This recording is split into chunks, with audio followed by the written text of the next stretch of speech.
प्रकाशन करीत आहे. तसेच ही पुस्तकं शैक्षणिक संस्था व लायब्ररी डिस्ट्रीब्यूट करून ती वाचकापर्यंत पावपाचा प्रयत्न करतात. आयज आम्ही अशाच एका पुस्तकाचे प्रकाशन करपाक हांगा जमले, जे आमचे आदरणीय पद्मश्री आणि गोमंतक विभूषण पुरस्कारान सन्मानित श्री विनायक खेडेकर यांच्या लेखणीतल्यान साकार जालें हे पुस्तक गोवा अन्न संस्कृती. या पुस्तकाच्या प्रकाशन सोहळ्यात आज आमच्या मध्ये मुखेल सोयरे म्हणून गोव्याचे लाडके मुख्यमंत्री डॉक्टर प्रमोद सावंत हांगा आसात. यांच्या हस्तुकी ह्या पुस्तकाचे लोकार्पण जातले. हांव आमच्या मुख्यमंत्री डॉक्टर सावंत यांचे स्वागत करता. तसेच या पुस्तकाचे लेखक पद्मश्री श्री विनायक खेडेकर यांचे हांव स्वागत करता. तसेच हांगा उपस्थित अन्य मान्यवरांचे मिडियाचे हांव स्वागत करता. गोवा अन्न संस्कृती या पुस्तकाचे लेखकान गोंयची खाद्य संस्कृती, पाककला तसेच गोंयच्या विविध अन्नाविषयी विस्तृत माहिती दिली आहे. म्हाका विश्वास आसा हे पुस्तक आमच्या सगळ्यांच्या जिभेची रुची वाडयतले, तसेच गोंयच्या खाद्यपदार्थाविषयी ज्ञानात भर घालतले, यात माफी दिवपाना. संस्कृती एका ग्रंथाचं इनॉग्रेशन या ठिकाणी होते.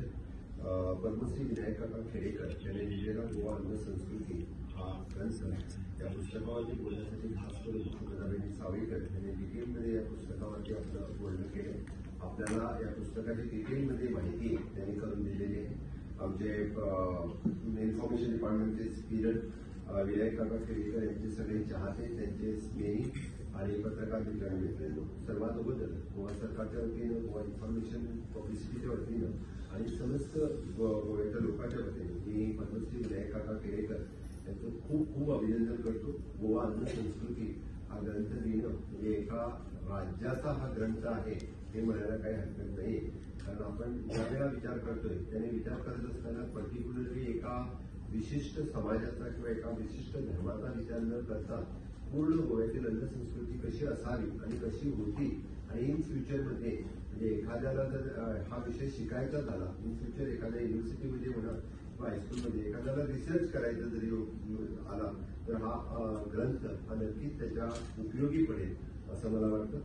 आणि ह्यावरती बोलत असताना म्हणजे सुगंधाबाई सावळीकरने पूर्णतः ह्या अन्न संस्कृती ग्रंथामध्ये म्हणजे एकंदर गोव्यामध्ये असलेल्या भात शेती, नारळ आणि मासे या 3 गोष्टी कशा पद्धतीने लिंक्ड आहेत आणि कशा पद्धतीने ह्या सगळ्या समाजासाठी उपयुक्त आहेत या खूप चांगल्या पद्धतीने सांगितलेल्या आहेत. अन्न संस्कृती सांगत असताना मत्स्य संस्कृती, आहार संस्कृती ही त्यांनी कधी विसरलेली नाहीये. आणि आपण ज्याला म्हणतोय की दिनचर्या आणि ऋतुचर्या, कुठल्या ऋतूमध्ये काय खाणं हेही त्यामध्ये खूप चांगल्या पद्धतीने म्हणजे विनायक खेडेकर यांनी लिहिलेलं आहे. कारण हे लोकांना समजणं गरजेचं आहे. आज आपण बघतोय की अन्न संस्कृती हे लोक विसरत चाललेले आहेत. ज्याला आपण लाईव्ह फूड आणि डेड फूड असा जो प्रकार आता आलेला आहे, आपण काय खावं आणि काय खाऊ नये हेही बऱ्याच लोकांना समजत नाहीये. त्यामुळे मला वाटतं की आत्ताच्या पिढीने जरी हे पुस्तक वाचलं तर नवीन ते पुढच्या पिढीपर्यंत थोडं तरी ज्ञान ते त्यांना देतील याची अपेक्षा आहे. कारण पुढची पिढी वाचण्यात खूप कमी असणार. कारण पुढची पिढी आजकाल पुस्तकं वाचत नाही, ती पुस्तक मोबाईलवरती ऐकत असतात किंवा कुठेतरी इंटरनेट याच्यावरती थोडंसं वाचत असतं. त्यामुळे ह्या पिढीने निदान हे पुस्तक वाचावं आणि इतरांच्या मध्ये बोलावं किंवा बोललं किंवा समजून सांगावं, ज्या निमित्ताने आपली अन्न संस्कृती ही पुढच्या पिढीपर्यंत जाईल, पुढच्या पिढीला त्याचा खूप फायदा होईल. आणि अन्न संस्कृती हा ग्रंथ फक्त वाचण्यापुरता मर्यादित नाहीये. म्हणजे ज्याला आपण म्हणतोय की मनावरती होणारे संस्कार हेही खूप महत्वाचे असतात. त्यामध्ये फिजिकल स्ट्रेंथ आणि मेंटल स्ट्रेंथ या दोन्ही गोष्टी म्हणजे आपण फक्त शारीरिक वाढ आणि मानसिक वाढ याही तेवढ्या जास्त महत्वाच्या असतात. आपण काय खातोय त्यानुसार आपण घडत असतो. म्हणून तर म्हणतोय की आपली वेगवेगळ्या पद्धतीने शाकाहार मांसाहार जरी म्हटलं तरी आपले बुद्धी कशा पद्धतीने वाढ होईल याचाही विचार यामध्ये केलेला आहे. मी नक्कीच म्हणजे यामध्ये सांगत असताना सर्व जाती, धर्म, पंथ याचा विचार करून आणि त्यामध्ये असलेला या ठिकाणी अवेलेबल असलेलं म्हणजे आपण म्हणतोय की पहिल्यापासून काळपणपर्यंत विशेष उल्लेख संतरीचा केलेला आहे. या भागामध्ये काय काय मिळतंय आणि काय काय पिकतंय. आजही गोव्यामध्ये काळा तांदूळ हा पिकवला जातो आणि विशेष करून काळ्या तांदळाची किंमत आजही म्हणजे अप्रॉक्सिमेटली 300 रुपये किलो आहे. म्हणजे आपण खात नाही आहोत. आपण हा काळा तांदूळ अमेरिकेला घेऊन जाणारे लोक आहेत. कारण मागच्या वेळी मी जेव्हा भात कापणीच्या एका महोत्सवाला गेलो होतो यावेळी मी मुद्दाम बघितलं की 400 रुपये किलो आहे. डायरेक्टर ऍग्रिकल्चरचं म्हणजे 300 नाही 400 रुपये किलो आहे काळा तांदूळ. आपल्या गोव्यामध्ये स्पेसिफिक लोक करणारे आहेत आणि ते कम्प्लिटली ब्रँडेड आणि पॅक करून इथून अमेरिकेला घेऊन जाणारी लोक आहेत. कारण त्याचं इम्पॉर्टन्स त्यांना माहिती आहे. त्यामुळे या अन्न संस्कृतीच्या पुस्तकामध्ये अशाच पद्धतीच्या विविध विषयावरती तो उल्लेख केलेला आहे. तो आपण जर सगळ्यांनी वाचलं तर आपल्या त्यामधलं ते समजून येईल. आणि त्यात पण मी म्हटलं काय खावं आणि काय खाऊ नये. पण आपण बऱ्याच वेळी आपल्याला रेडीमेड जे काय मिळते ते आपण सगळं खात असतो. म्हणजे आपल्याला 2 मिनिट मॅगी याची सवय झालेली आहे. पण त्यामध्ये त्याचे साईड इफेक्ट्स काय होतात हे आपल्याला माहिती नाही. त्यामुळे विशेष करून गृहिणींनी निदान वाचवले असं म्हणत नाही की पुरुषांनी पण वाचावा, पण गृहिणीचा विशेष भर एवढ्यासाठी दिलेला आहे कारण खाद्यसंस्कृतीमध्ये तयार करण्यामध्ये मोठा हात जर कोणाचा असेल तर तो गृहिणींचा असतो, बहिणींचा असतो. त्यामुळे त्याने जर विशेष करून लक्ष दिलं तर आपल्याला भावी जनरेशन हे चांगलं होण्यासाठी त्याचा खूप उल्लेख होईल. मी मुद्दामून खेडेकर काका पद्मश्री यांचं खूप खूप अभिनंदन एवढ्यासाठी करतोय कारण एवढ्या कंटिन्युअसली हा कार्यक्रम घेण्यासाठी माझ्याकडे स्वतः ते 2 वेळा आले. एवढा मोठा कार्यक्रम नाही तर आपण मंत्रालयामध्येच हा कार्यक्रम या ठिकाणी घेऊ. कारण सहसा म्हणजे कुठल्याही इन्फॉर्मेशन डिपार्टमेंट कुठल्याही पुस्तकाचं इंडिपेंडेंटली करतात. अजून कोणतरी आमचा एखादा जाऊन इनॉग्रेशन करतोय. पण खेडेकर काकांना हा ग्रंथ मजा दुसरी करायचा होता आणि नंतर मला पण त्याचं इम्पॉर्टन्स समजलं कारण हा राज्याचा ग्रंथ आहे. त्यामुळे तो मुख्यमंत्र्यांनीच करावा म्हणून त्याचं इनॉग्रेशनचा कार्यक्रम हा मी मंत्रालयाचा या मेन हॉलमध्ये ठेवला. मी मनापासून त्यांचं खूप खूप अभिनंदन करतो. आणि इन कालांतराने हा ग्रंथ गोव्यासाठी एक आदर्शवर ग्रंथ ठरेल. सगळेजण त्या ग्रंथाकडे पाहत असताना एक राज्याचा ग्रंथ आहे असं म्हणून पाहेल. आणि आजच्या या डिजिटल युगामध्ये सुद्धा अन्न संस्कृती किती महत्वाची आहे त्या नवीन मुलांच्या ते लक्षात येईल याची मला खात्री आहे.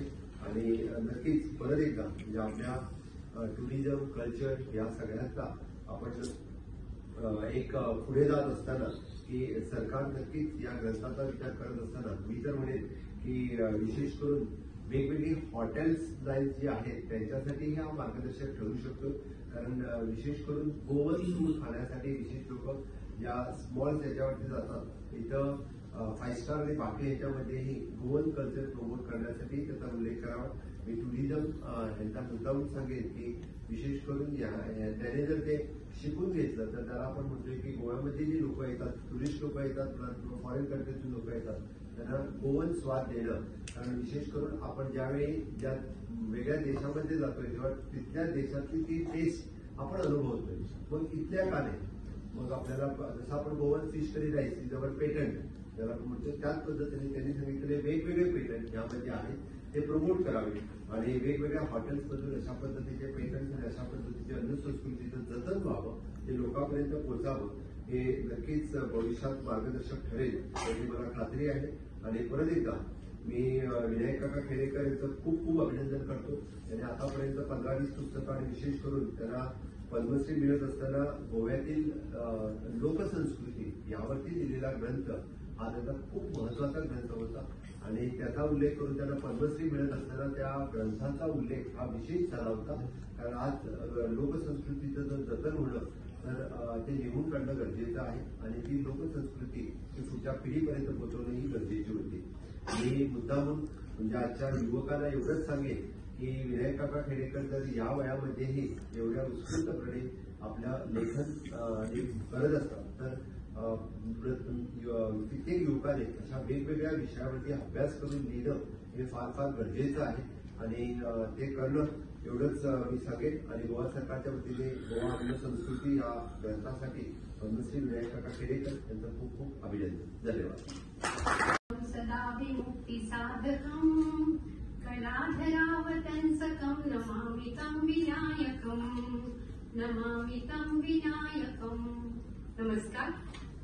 पद्मश्री विनायक विष्णू खेडेकर यांच्या गोव्याची अन्न संस्कृती या पुस्तक विमोचन सोहळ्यास येथे उपस्थित प्रमुख पाहुणे गोवा राज्याचे मुख्यमंत्री सन्माननीय डॉक्टर प्रमोदजी सावंत, आदरणीय लेखक पद्मश्री विनायक काका खेडेकर, इन्फॉर्मेशन आणि पब्लिसिटीचे श्री किरण मोहनकर तसेच सर्व उपस्थित निमंत्रित मान्यवर सर्वांना माझा मनपूर्वक नमस्कार.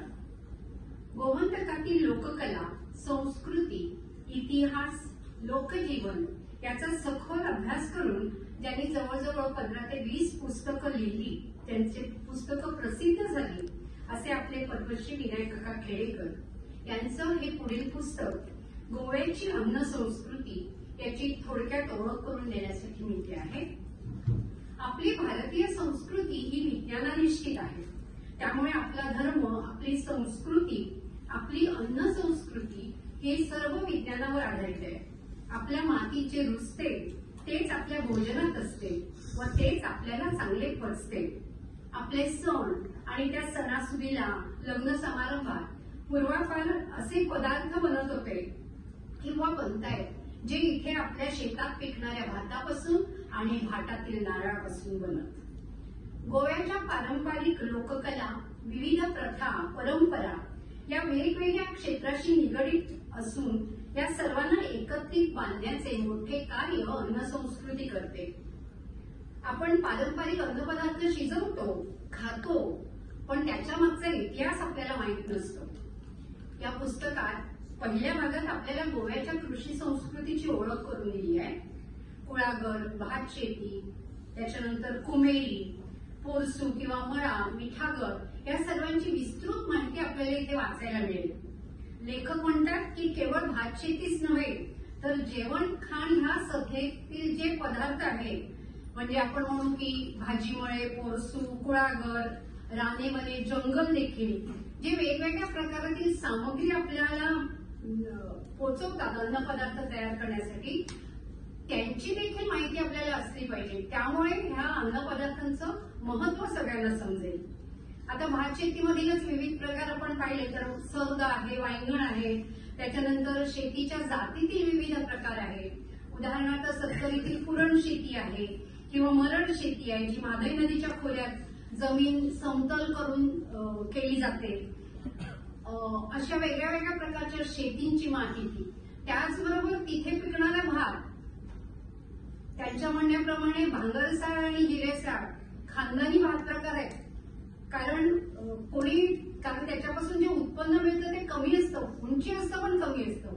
पण सामान्य जनता जी लावायची, मध्यमवर्गीय, ती खोचरी असेल, करकुट असेल किंवा आता जी सर्वसाधारणपणे लावली जाते ती अन्नपूर्णा किंवा ज्योती, ह्या सगळ्यांची इतकी इत्यंभूत माहिती गोळा करून त्यांनी ती लिहिलेली अभ्यासपूर्ण असं विवेचन आपल्याला या पुस्तकामध्ये मिळेल.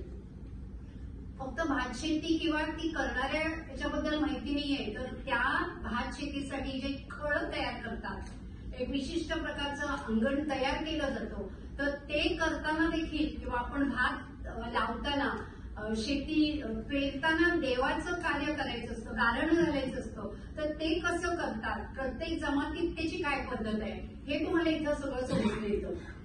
त्याच्यानंतर तुमच्या लक्षात येईल की आपल्या अन्न संस्कृतीमध्ये मिठाशिवाय जेवण म्हणजे शक्यच नाही. हा आपल्या जीवनाचा एक महत्वपूर्ण घटक आहे जेवणातला, त्याला अनन्यसाधारण असं महत्व आहे.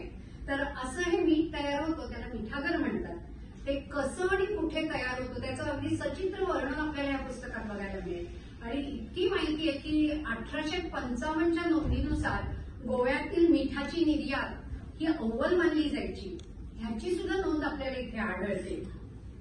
आहार हा जीवनातील महत्वाचा असा सांस्कृतिक घटक, कारण आचार विचारांचं जे मूळ आहे ते आहारात असतं. तामसी आहार असले तर आपले विचार सुद्धा तामसी होतात. त्यामुळे त्याच्यावरती देखील त्यांनी एक दृष्टिक्षेप टाकलेला आहे. सगळ्यात महत्वाच्या गोव्याच्या अन्न संस्कृतीतील भाग म्हणजे तांदूळ. खूप महत्व आहे भाताला, तांदळाला. मग हे तांदूळ म्हटल्यानंतर त्याच्यात प्रकार आले, सुरई आला, उकडा आला, मग त्याच्यापासून बनणारे पेज, पायस, खीर, साखर भात, एवढंच नाही तर त्या राहिलेल्या शिळ्या भातापासून केलेला फोडणीचा भात. इतकं छान वर्णन आहे, तुम्ही वाचाल ना तर अगदी म्हणजे चुकवू नकाच. हे पुस्तक पूर्ण वाचून काढा, म्हणजे तुम्हाला समजेल त्यांनी किती बारकाईनं हे सगळं लिहिलेलं आहे. कुठल्याही कार्याचा प्रारंभ तांदूळ ही महत्वाचा घटक आहे. कारण फक्त जेवण नाही तर आपण देवपूजा असू दे, लग्न असू दे, मुंज असू दे, प्रत्येक संस्कारासाठी आपल्याला तांदूळ लागतो. ओटी भरताना, पदरात टाकायला, कपाळाला लावायला, डोक्यावर टाकायला तांदूळच हवा. गोव्यातील प्रत्येक जमातीमध्ये तांदूळ आणि नारळ हे महत्वपूर्ण घटक, मग ती पूजा असू दे, शिगना असू दे, जत्रा असू दे किंवा अजून काही, ह्या दोन्हीचं महत्व अधोरेखित केलेलं आहे आणि त्याच्याशिवाय आपलं जीवन पुढेच नाही जाऊ शकत. आपण हे एवढं म्हणतो, पण ते करताना त्यांनी भात कसा बनवायचा, कसा बनवला जायचा आणि बनवतात ह्याच्यावरती इतकं बारकाईनं दिलेलं आहे. सोहळ्याचा भात करताना तो बेठा भात म्हणून करतात, ज्याच्यात तांदूळ आणि पाणी अगदी मोजमापानं घालायचं आणि तो परत त्याला हात नाही लावायचा, कारण तो सोहळ्यात असतो, देवाला नैवेद्य. पण तो कसा करायचा किंवा जी तपली वाळायची, हे सगळं छोटे छोटे बारकावे आपल्याला दिसून येतात त्याच्यात. मग त्याच्यानंतर उकडा तांदूळ कसा बनवतात, गावठी उकडा तांदूळ, त्याच्या बनवण्याच्या पद्धती, आणि तुम्हाला सांगते उकड्या तांदळाची पेज आणि आंबलीचा तुकडा किंवा जे मांसाहारी आहेत ते सुक्या बांगड्याचा तुकडा, वा, प्रत्येकाच्या तोंडाला पाणी सुटेल वाचताना देखील. ह्याच भातापासून पोहे बनवतात, लाह्या बनवतात, जे देवकार्यात वापरलं जातं. आता गोवा म्हटला की फक्त शाकाहार नाहीच येऊ शकत, आपण मासळीला कसं विसरू, त्याचा उल्लेख इतका विस्तृत आणि छोट्या छोट्या सगळी नावं वगैरे त्याच्यात आहे. मला सगळी नावं माहिती नाहीये, पण त्यांनी इतकं त्याचं म्हणजे विस्तृत लेखन आहे की जे खवय्ये आहेत त्यांनी वाचल्यानंतर त्यांच्या लक्षात येईल, अरे वा, हे आलंय की आम्ही हे खातो की. आताच्या पिढीला सुद्धा माहिती नसेल हे काय काय आपल्या गोव्यामध्ये आहे. तर असे हे गोव्याचा मत्स्य संस्कृतीचा इथे अगदी विस्तृतपणे उल्लेख आहे, कारण जवळजवळ 105 किलोमीटर लांबीचा सागर किनारा लाभलेला आपला गोवा प्रदेश महासागराशी जोडलेला, त्यामुळे गोमंतक खाद्यपदार्थ म्हटला की मासळी ही आलीच, आणि विविध प्रकार बनवून आपल्या पोटात शिरणारी ही जलशाक. किती सुंदर शब्द वापरलाय लेखकाने, जलशाक, पाण्यातली भाजी. म्हणजे कोणालाही असं वाटणार नाही शाकाहारी माणसाला की बाबा मी काहीतरी वेगळं वाचतोय, तर ही सुद्धा जलशाक. आणि शीत, कढी, हुमण हे 3 शब्दावरती आपण गोमंतकीय अगदी झोपेतूनही जागा होतो. आणि तुम्हाला एक गंमत सांगते, त्यांनी याच्यात एक म्हणजे माझ्या सुद्धा कधी ते लक्षात आलं नाही, कारण आम्ही सुद्धा स्वयंपाक बनवतो तर विविध भाज्यांपासून आपलं खतखत तयार होतो, पण ते म्हणतात की 2 माशांपासून एक कालवण नाही बनत, प्रत्येक माशाचा स्वाद वेगळा, रूच वेगळी. हे सुद्धा इथे इतकं मस्त त्यांनी सांगितलंय ना, तुम्हाला सांगते, तुम्ही वाचा पुस्तक, तुमच्या सगळं म्हणजे तुम्हाला परत परत ते वाचावं असं वाटेल. खरं सांगायचं तर मी शाकाहारी, सर्वांना माहिती आहे, माझ्या माहेरी कुडणे गावात मानस आहे, आणि हा मानशीचं फडफडणारं नुसतं ते पकडून आणल्यानंतर ते खाण्यासाठी किंवा ते मिळवण्यासाठी जी झुंबड होते ती मी बघितलेली आहे. कारण ताजं फडफडीत नुसतं आणि गोवेकर, ह्यासाठी तडफडणारा हा गोवेकरच, अजून कोणालाही त्याची हे नाही. आणि हे त्यांनी इतकं मस्त त्याचं वर्णन केलंय, वा. तर ह्या आहार संस्कृतीमध्ये गोवेकर का खातो, काय खातो, मग आपल्याकडे अजून एक आहे, तुम्ही बघाल जर सण वेगळे वेगळे आहेत, जत्रा असतील तर विशिष्ट पदार्थ आपण बनवतो. काले जत्राला तर ठरलेला चण्याचा रोज, त्याच्यानंतर आपले ते शिरोळे, हे वेगळे वेगळे, प्रत्येकाने एक असा विशिष्ट पदार्थ बनलेला असतो. हे सगळे तुम्ही जर बारीक लक्षात घेतलं तर हे सगळे तांदळापासून बनलेले आहेत, कारण तांदूळ इथे आपल्याकडे मुबलक प्रमाणात पिकत होते, आताही पिकतात. पण मला वाटतं की आताच्या नवीन युवकांसाठी किंवा युवा पिढीसाठी हे सगळं जाणून घेणं गरजेचं आहे, कारण आपले मुख्यमंत्री हे स्वयंपूर्ण गोव्याचे पुरस्कर्ते आहेत, आणि त्यासाठी हे जर सगळं आपण समजून घेतलं तर मला वाटतं आपला गोवा हा भाजी जवळजवळ होत आलाय स्वयंपूर्ण भाजीसाठी, पण इव्हन बाकी इतर पदार्थांसाठी सुद्धा आपल्या संस्कृतीतून जे शिकून आपण पुढे नेऊ त्यासाठी हे पुस्तक खूप उपयोगी पडेल. त्याच्यानंतर दुसऱ्या घरामध्ये रांधपघर. रांधपघर म्हणजे किचन, म्हणजे हा अन्न संस्कृतीचा गाभारा, ही जागा खूप महत्वाची, कारण इथे प्रत्येक गृहिणी आपलं प्रेम ओतून ते पदार्थ बनवतात. कारण आम्ही जे करतो ते आम्हाला दुसऱ्यांना खायला घालायचं असतं. आम्हाला माहिती असतं ते त्यांनी खाल्लं पाहिजे आणि त्यामुळे ती गृहिणी ते प्रेम ओतून ते सगळं तिथे बनवत असते. त्यामुळे हेही खूप महत्वाचं असं लेखकांचं म्हणणं आहे. त्याच्यानंतर आपण ज्या प्रथा पाळायचो जुन्या काळात, चुलीला कुठलाही सण समारंभ असू दे किंवा चांगलं कार्य असू दे तर हळद कुंकू व्हायचं आणि त्याच्यानंतर आपण पुढे जायचं. तर त्याच्यानंतर रांधण करण्यासाठी लागणारी भांडी कुंडी, वेगळ्या प्रकारची भांडी असायची, किंवा खाद्यवस्तूंची साठवण, बेगमी. आपण गोव्यात अजूनही साठवण करतो, पण अजून बरेच जण म्हणतात कशाला आणून ठेवायचं, कशाला पुरुमेत करायचा, मिळतं की बाजारात. पण नाही, ती जी साठवण किंवा ती जी बेगमी आपण करायचो, मिरच्या सुकवून ठेवायच्या, पापड घालायचे, तोरा खळाला घालायची, ती तर पाहिजेच. मला वाटतं प्रत्येक गोमंतकीयाच्या घरात कुठेतरी एक बरणी असेल ज्याच्यात ती अंमली असणार आहे, किंवा सोलं म्हणा, चिंच, ह्या सगळे जे पदार्थ आहेत ही बेगमी कशी करायची, त्यासाठी काय वापरायचे, इतका बारकावा तुम्हाला या पुस्तकामध्ये मिळतोय.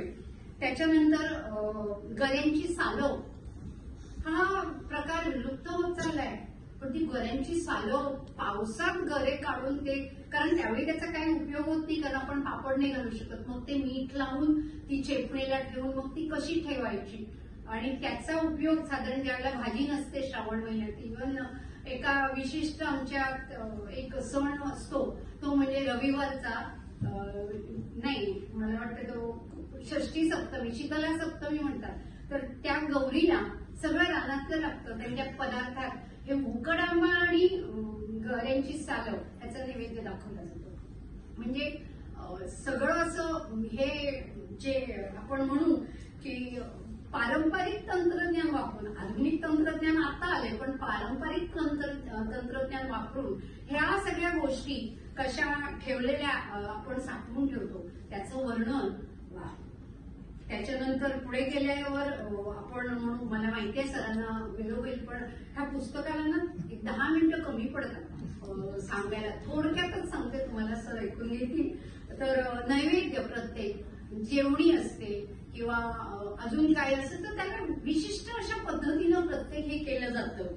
त्याच्यानंतर मिठाचा पुरवेत करायची, साठवण करायची, ती कशी, ती घराबाहेर ठेवायचं, ती अशी एक वेगळीच डोण असायची त्याच्यात ते घालायचं, हे सगळं आपल्याला इथे दिसेल. त्याच्यानंतर त्यांचं मला वाटतं विशेष प्रेम सत्तरीवर आहे, कारण अनवट सत्तरीमध्ये त्या सत्तरीतल्या खाण जेवणी किती वेगळं आहे ते त्याच्यात त्यांनी वर्णन केलेलं आहे.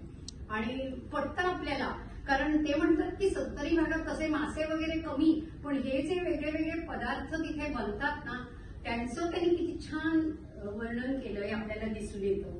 त्याच्यानंतर आपल्या भाज्या, आपल्याला बेळगावची भाजी आणायची गरजच खरं तर पडत नाही. आपल्या कुळागरामध्ये, आपल्या रानामध्ये ज्या वेगळ्या वेगळ्या भाज्या मिळतात. तुम्हाला सांगते एक खास भाजी असते जी जून महिन्यात ह्याच्या सुरुवातीला करायची, तिला लूत म्हणतात. असे भोंगे येतात आणि ते भोंगे खायचे, तो जंगली सुरण असतो आणि त्याचे ते भोंगेच काढायचे आणि त्याची भाजी करायची. पण हिचा वैज्ञानिक दृष्टिकोन आहे. आम्हाला राग यायचा, आमच्या आत्या खायला लावायची ती भाजी, नाही खाल्लीच पाहिजे. कारण काय तर त्याचं म्हणे कोठा साफ होतो आणि तो पावसाच्या सुरुवातीला ती खाल्लीच पाहिजे. असं प्रत्येक याच्या मागे तुम्हाला विज्ञान दिसून येईल. त्याच्यानंतर आपल्या खवय्यांच्या जिभेचे चोचले पुरवणारे तुम्हाला माहिती आहे अळवी, नैसर्गिक मिळणारी जी अळवी आहे त्याची रूच वाढ. त्याच्यानंतर त्यांनी कुळागरी भाज्या, आगरी भाज्या, पावसाळी भाज्या, हे सगळं त्याच्यात अगदी विस्तृत छानपैकी मांडलेलं आहे. आणि त्याच्याबरोबर जी चित्र आहेत ते बघितल्यानंतर तुम्हाला नाही वाटणार की हातातलं हे पुस्तक खाली ठेवावं असं, आणि त्यासाठी तुम्ही अगदी मोकळा वेळ घेऊनच ते पुस्तक वाचलं पाहिजे. आता आपले अन्नघटक किंवा गोव्याच्या अन्न संस्कृतीमधील 3 प्रमुख अन्नघटक जे आहेत ते म्हणजे तांदूळ, नारळ आणि मासे. मग त्याच्यात सामान्य लोकांमध्ये काय वापरलं जातं, पेज, आंबील, कालवण, भाकरी. त्या भाकरीमध्ये सुद्धा वेगवेगळे प्रकार आहेत. तर हे सगळं त्यांनी त्याच्यात म्हटलेलं आहे. त्याच्यानंतर ह्या पुस्तकातील 3ऱ्या भागामध्ये आपल्याला वेगवेगळे शिवराक म्हणजे शाकाहारी पदार्थ, अन्नपदार्थ ते कसे बनवायचे याची थोडी थोडी रेसिपी दिलेली आहे.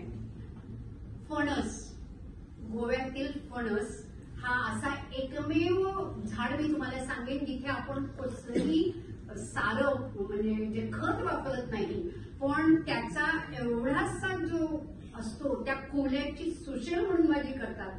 जरासा मोठा झाला की चालकुटा होतो किंवा चाखा होतो, त्याच्यानंतर होते सोलून शाक, त्याच्यानंतर होते गऱ्याची भाजी, पिकल्यानंतर गरे खातो, गऱ्याची खीर करतो, सांदण करतो, त्याच्या पुढे जाऊन साठ करतो. साठ काय विचारू नका, म्हणजे तो एवढासा फणस आता कुठेतरी परत ह्या एका साठावरती सुद्धा जर एखाद्या माणसानं काम केलं, त्याचा पूर्ण संसार याच्यावरती चालू शकतो. आता मला वाटतं सरांचे जे पाळीला आपल्या बायोडायव्हर्सिटीच आहे तिथे छान फणसाचं लोणचं घातलं जातं. मी खाल्लंय, फार टेस्टी असतं. तुम्ही कधी टेस्ट करून बघा. म्हणजे फणसाचं लोणचं म्हणजे इतके विविध प्रकार. मग नक्कीच आपण स्वावलंबी होऊ शकतो, आत्मनिर्भर होऊ शकतो. असे पदार्थ आपल्या गोव्यामध्ये आहेत आणि त्याचं पुनरुत्थान करून आपण ते पुढे घेऊन जाण्याची गरज आहे. तर असं हे पुस्तकाच्या तसंच एक मत्स्य सुद्धा रांधायचा तो एक वेगळाच भाग आपल्याला वाचायला मिळतो. मला काही त्यातलं माहिती नाही तरी सुद्धा मी थोडं वाचलं त्याच्यातलं, पण तोही त्याच्यात आहे. आणि पुस्तकाच्या शेवटच्या भागात अन्न परिचर्या, ज्यात आपण अन्न संस्कृतीकडून खाद्य संस्कृतीकडे कसं पोहोचलं. कारण अन्न संस्कृती वेगळी आणि खाद्य संस्कृती वेगळी.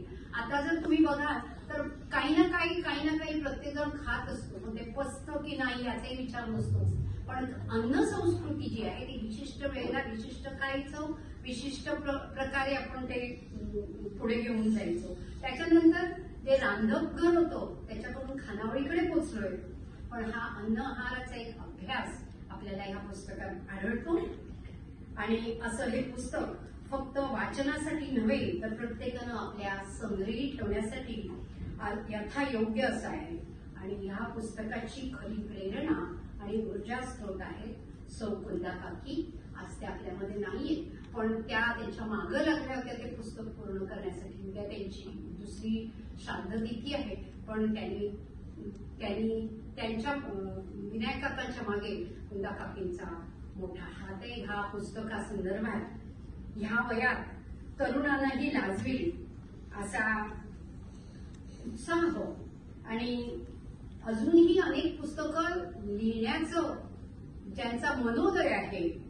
आणि अशा या श्रेष्ठ आणि ज्येष्ठ माणसाला असं मी म्हणेन, आपल्या केंद्र सरकार आपले मोदीजींनी पद्मश्री बहाल केलेलीच आहे. आणि ते करताना आपले मुख्यमंत्री यांनी त्यांना सर्वतोपरी सहाय्य केलेलं आहे. कारण ते कायम त्यांनी काहीही सांगितलं, हे पुस्तक सुद्धा त्यांनी सांगितलं मी करतो प्रकाशित, आणि त्यांनी ते प्रकाशित केलं आपल्या इन्फॉर्मेशन आणि पब्लिसिटी तर्फे. त्यांचा कायम आज हा जो इथे कार्यक्रम केलेला आहे तो सुद्धा आपल्या मुख्यमंत्र्यांनीच घडवून आणलेला आहे. तर अशा ह्या कार्याचा ते प्रत्येक त्यांच्या कार्याचा सन्मान करतात, त्यांच्या प्रत्येक कार्यात त्यांना मदत करतात. मी मुख्यमंत्र्यांना एक छोटीशी विनंती करेन की त्यांना डिलीट देण्याची शिफारस त्यांनी गोवा युनिव्हर्सिटीला करावी.